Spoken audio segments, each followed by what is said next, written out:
wabarakatuh. Dear Mamila as Director of English course and dear friends of Mathematics Education Class A.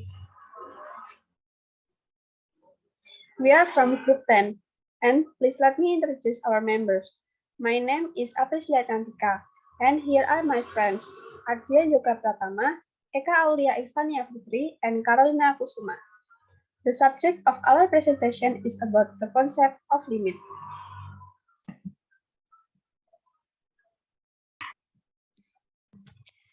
In this section, we develop the notion of limit using some common language and illustrate the idea with some simple examples. The notion turns out to be a rather subtle one, easy to think of intuitively, but a bit harder to pin down in precise terms. As a start, consider the function f(x) and gx below. Notice that both functions are undefined at x equal to, so what does this mean? Beyond saying that you cannot substitute 2 for x, we often find important clues about the behavior of a function from a graph. Next.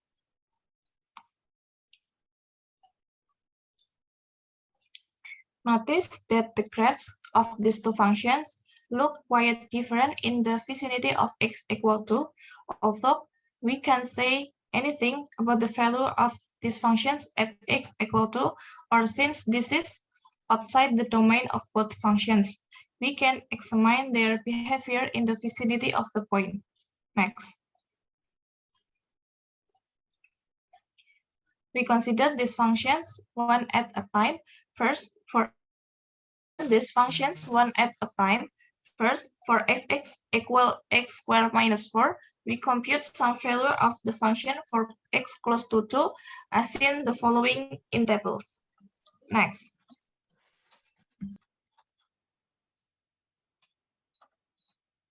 Notice that as you move down the first column of the table, the x value get closer to 2 but are or less than 2. We use the notation x2 to indicate that x approach 2 from the left side. Notice that the table and the graph both suggest that as x gets closer and closer to 2 with x less than 2, fx is getting closer and closer to 4. In view of this, we say that the limit of fx as x approach 2 from the left is 4, written below. Next. Likewise, we need to consider what happened to the function value for x close to 2 but less than 2. Here we use the notation x limit 2 to indicate that x approach 2 from the right side. We compute some of this value in the second table. Again, the table and graph but suggest that as x get closer and closer to 2 with x, moreover, 10 to fx is getting closer and closer to 4.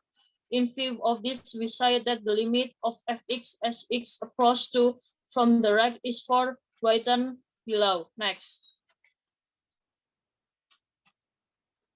We call written below. Since the two one-side limit of fx are the same, we summarize your result by saying that the limit of fx as x approach to is 4, written lim x to fx amount 4. Next.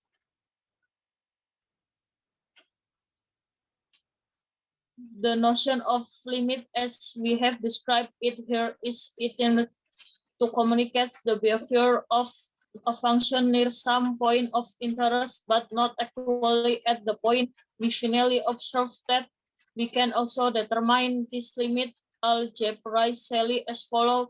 The expression in the numeration of fx, x squared mean 4 divide x mean 2 factor we can write below, where we can cancel the factor of x mean 2 since in the limit x limit to x is close to 2 but x unsquareable 2, so that x mean 2 unsquareable 0.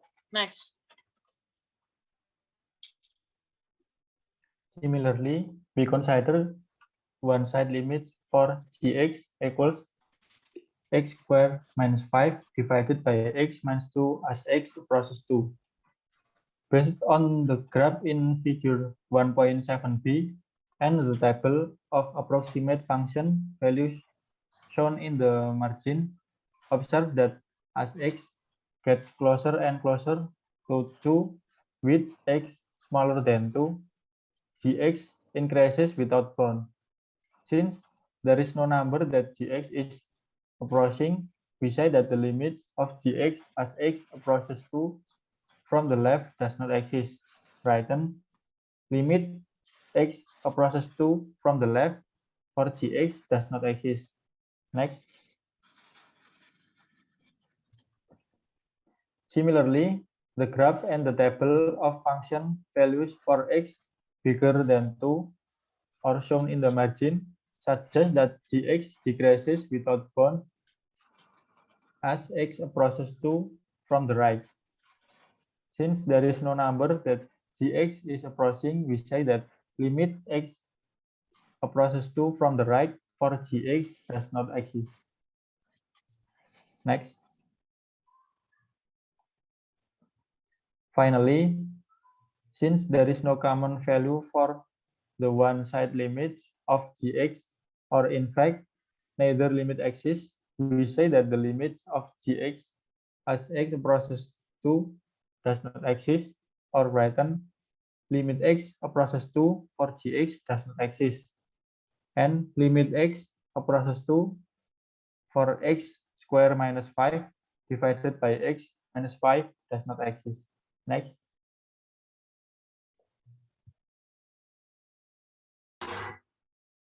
The summary, what we have said about limit is a limit exists if and only if both corresponding one-side limit exist and are equal.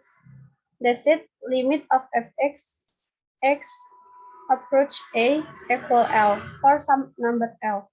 If and only if limit of fx x equal a mean equal limit of fx x approach a plus equal L.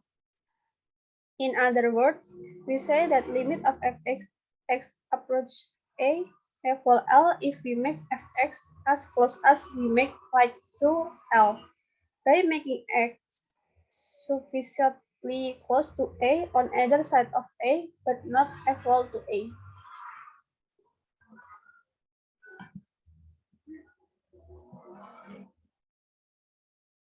That concludes this presentation. We hope the knowledge that we present can be useful. Thank you for your attention. Wassalamualaikum warahmatullahi wabarakatuh.